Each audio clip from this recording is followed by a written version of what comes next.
Bismillahirrahmanirrahim. Assalamualaikum warahmatullahi wabarakatuh. Selamat malam teman-teman semua dan kapanpun teman-teman menyaksikan video ini. Pada video kali ini kita akan membahas tentang karakteristik reservoir silisi plastik dan karbonat serta kondisi geologi yang mengontrol kualitasnya.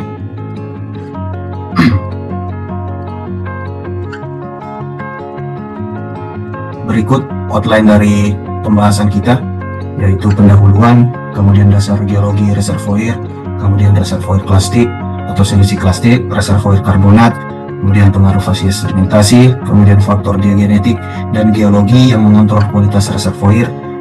Yang terakhir adalah kesimpulan.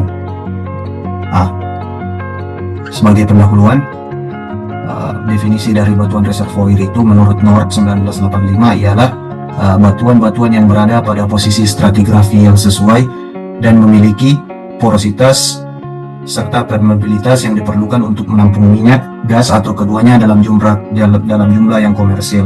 Maksudnya adalah ketika ada batuan yang memiliki porositas serta permeabilitas tetapi tidak pada posisi stratigrafi yang sesuai, dalam hal ini pada posisi petroleum sistemnya, atau mungkin tidak dijumpai source rocknya, maka batuan itu tentunya tidak mempunyai kesempatan untuk menampung minyak dan gas. Itu tidak akan dikatakan sebagai reservoir. Sebagai perbandingan, reservoir yang ada saat ini secara global ada sekitar 60% itu bersifat plastik, kemudian 39% bersifat karbonat, dan 1% itu adalah reservoir akibat fracture. Ada dua sifat yang paling mendasar atau paling fundamental dalam batuan reservoir, yaitu yang pertama porositas dan permeabilitas. Porositas itu adalah kapasitas penyimpanan batuan. Ini diperlukan agar menjadi porositas yang efektif, sedangkan permeabilitas itu kemampuan fluida untuk melewati material atau kemampuan aliran. Tipe porositas menurut Selly 1998 itu dibagi menjadi dua, ada primary porosity dan secondary porosity. Primary porosity itu adalah porositas yang terbentuk saat proses pengendapan. Artinya pori itu sudah ada sejak batuan itu terbentuk. Sedangkan porositas sekunder itu terbentuk setelah batuan mengalami proses diagenesis. Ini yang nantinya akan menentukan kualitas akhir dari reservoir. Berikut klasifikasi porositas dan permeabilitas menurut Kusumadinata 1980. Pada porositas itu jika 0-5% itu dianggap sangat buruk atau diabaikan, 5-10% itu buruk, 10-15% itu dianggap cukup, 15-20% itu baik, 20-25% itu baik sekali, dan jika lebih dari 25% itu dianggap istimewa. Sedangkan pada permeabilitas, jika kurang dari 5 milidarsi itu dianggap buruk atau ketat, 5-10 milidarsi itu cukup, 10-100 itu dianggap baik, 100-1000 itu dianggap sangat baik. Ini gambar memperlihatkan antara hubungan porositas dan permeabilitas pada berbagai tipe batuan reservoir. Yang sebelah kiri ini pada silisi plastik dan yang kanan ini pada karbonat, serta itu bagaimana hubungan antara keduanya jadi sangat penting dalam memahami kualitas reservoir. Bisa kita lihat pada gambar di sebelah kanan ini, hubungan porositas dan permeabilitas pada plastik ini akan cenderung membentuk garis linear, sedangkan pada gambar sebelah kiri ini pada karbonat hubungan ini akan sangat tersebar, nantinya akan bergantung pada jenis batu gampingnya atau jenis batu karbonatnya. Bisa kita lihat juga bahwa fracture ini akan meningkatkan permeabilitas yang cukup drastis tanpa menaikkan porositasnya. Pada reservoir plastik kita bisa ini klasifikasi batuan plastik atau skala ukuran butir menurut Wentworth. Itu yang paling halus itu kita sebut clay, kemudian yang paling kasar disebut boulder.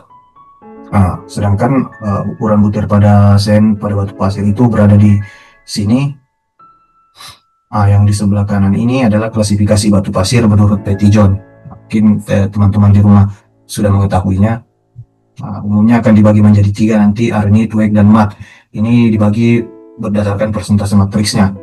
Jika 0-15 itu kita kategorikan sebagai arenite, 15-75 itu dikategorikan sebagai wake, dan 75 atau lebih dari 75 itu disebut dengan mud rock. Sementara itu diagram segitiga ini, atau biasa kita sebut dengan diagram QFL, quartz feldspar litik, ini membagi komponen utama penyusun pada batu pasir itu. Contohnya, jika batu pasir itu memiliki kandungan kuarsa yang sangat dominan, misalnya 90% kandungan kuarsanya, maka akan disebut arenit quartz. Begitupun dengan golongan Weig, itu akan disebut quartz Weig. Gambar ini bisa kita lihat di slide. Pada gambar ini, gambar atas kiri ini menunjukkan sorting well yang pada bagian atas, dan yang bagian bawah ini disebut poorly sorted. Sorting well sorted ini memiliki porositas yang tinggi, permeabilitas tinggi, sehingga kualitas reservoirnya akan baik, disebabkan karena ukuran butirnya relatif sama, sehingga ruang antar butir itu lebih seragam. Sebaliknya pada poorly sorted ini, ukuran butir itu bercampur antara besar dan kecil, sehingga butir-butir yang kecil itu mengisi ruang antar butir yang besar, menyebabkan porositas turun, permeabilitas turun, tentunya kualitas reservoir juga menurun. Pada bagian kanan atas ini menunjukkan kita antara sphericity dan roundness. Roundness itu adalah tingkat kebenaran sudut butir, sedangkan sphericity itu seberapa mendekati bentuk bola. Pengaruhnya terhadap reservoir, misalnya pada butir well yang rounded dan spherical, itu kontak antar butir akan menjadi lebih sedikit, sehingga porinya lebih terbuka, permeabilitasnya akan lebih tinggi. Kemudian gambar bawah kiri ini menunjukkan hubungan antara diameter rasio dan standar deviasi. Bisa kita lihat, jika nilai semakin kecil nilai standar deviasi, maka akan semakin baik sorting, tentunya akan semakin baik pula kualitas reservoir. Kemudian pada reservoir karbonat, ini umumnya adalah batu gamping. Grabau sendiri itu membagi batu gamping menjadi 5 tipe. Ada calcirudite, yaitu batu gamping yang dominan grain size-nya lebih besar dari pasir. Calcarenite itu batu gamping yang dominan grain size-nya sama dengan pasir. Kemudian calcirudite itu batu gamping yang dominan grain size-nya lebih kecil dari pasir. Calciculferite ini biasanya kita kenal dengan batu gamping kristalin akibat chemical precipitation. Kemudian organic limestone ini lebih sering kita kenal dengan batu gamping koral atau stromatolith. Ini adalah klasifikasi batu gamping oleh Denham 1962. Umumnya dia membagi menjadi 6, yaitu mudstone, wagstone, pegstone, grindstone, boldstone, dan batu gamping kristalin. Nah, ini akan dibagi nanti menjadi ada yang mud support, grain support. Maksudnya adalah yang mana yang akan dominan, mudnya apa grainnya. Nanti jika grainnya kurang dari 10% kita sebut mudstone, dan jika grainnya lebih dari 10% kita sebut wagstone. Begitupun selanjutnya. Ini adalah perbandingan antara reservoir. Ini pada tabel SARC 1988 ini membandingkan karakteristik dasar reservoir karbonat dan silistik plastik, itu yang didasarkan pada lingkungan pembentukannya serta proses sedimentasi dan implikasi diagenesisnya. Intinya adalah karbonat dan plastik yang terbentuk dengan proses geologi yang berbeda itu nanti kualitas reservoirnya juga dikontrol oleh faktor yang berbeda. Dari tabel ini bisa kita ketahui bahwa kualitas reservoir karbonat itu akan sangat dikontrol oleh proses diagenesis, bukan hanya proses sedimentasi saja. Kemudian porositas primer itu jarang akan bertahan lama, yang akan menentukan hasil akhir nanti itu biasanya adalah pada secondary porosity. Ini diagenesis. Diagenesis itu merupakan proses yang terjadi setelah proses sedimentasi pada suatu batuan, meliputi proses kimiawi, biologi, ataupun fisika. Namun perubahan bukan yang disebabkan oleh perubahan suhu dan tekanan, menurut Scholl 2003.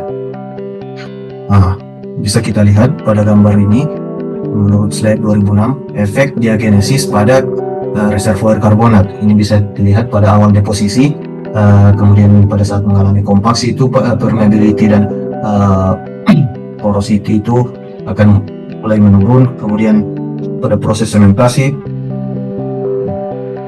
itu akan mengalami penurunan drastis. Nah, ada hal yang jika terjadi misalnya seperti leaching itu akan melarutkan semen. Nah, itu akan meningkatkan permeabilitas. Sama halnya dengan jika ada fracturing, itu akan sangat meningkatkan permeabilitas. Nah, jika ada bleaching itu ada dua, ada yang melarutkan semennya, ada juga yang melarutkan grainnya. Yang melarutkan grainnya ini biasanya kita sebut mold.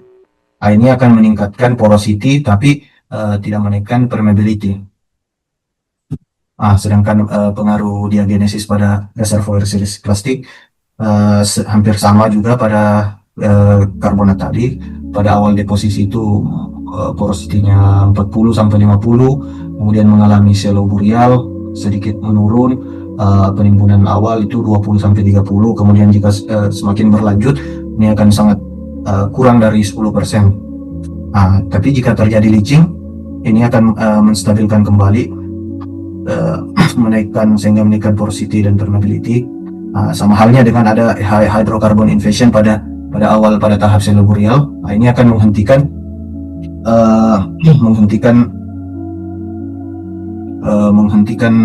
sementasi. Jadi kualitas reservoirnya tetap terjaga jika telah dimasuki oleh gas dan minyak. Dari pembahasan kita yang dapat kita simpulkan bahwa reservoir plastik itu akan relatif lebih predictable, lebih bisa kita prediksi dibandingkan dengan reservoir karbonat. Karena pada reservoir karbonat itu dia akan sangat heterogen dan akan sangat dipengaruhi oleh proses diagenesis. Kualitas reservoir itu tidak hanya dipengaruhi oleh proses sedimentologi, juga dipengaruhi oleh proses diagenesis dan proses tektonik tentunya.